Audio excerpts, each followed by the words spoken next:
Naaresto na si Rafaela Anunciacion, ang itinuturong mastermind sa rentangay o car rental scam. Narito ang unang balita ni Mav Gonzalez.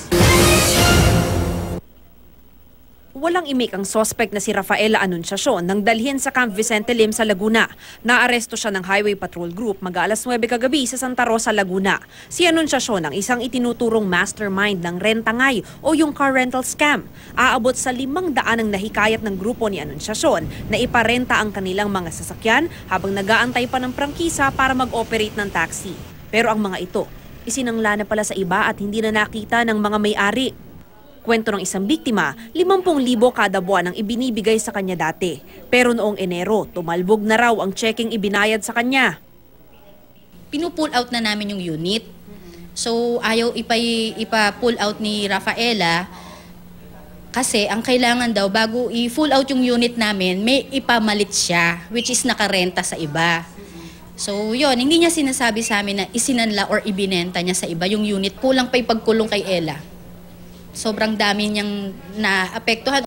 Tumangging magbigay ng pahayag si Anunciacion na nahaharap sa kasong estafa. Ngayong araw nakatakda siyang ilipat sa San Pedro Detention Office. Kagabi, marami ring biktima ng car rental scam ang pumunta sa Camp Vicente Lim para kunin ang mga sasakyan nila. Ang recovered vehicles po natin ay 456 vehicles. No? Ang nare-release na natin, according to record, mga 170 vehicles na. May mga individual po kasi na privately nag-file ng cases. No?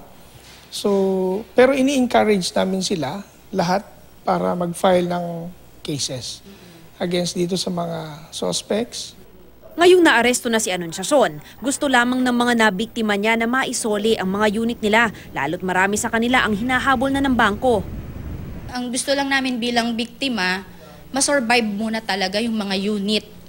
Then after po nung makuha, tsaka ho kami sa bangko makikipag-usap. Kung talagang hindi na namin siya kayang bayaran, voluntary naman namin isosurrender yung mga unit.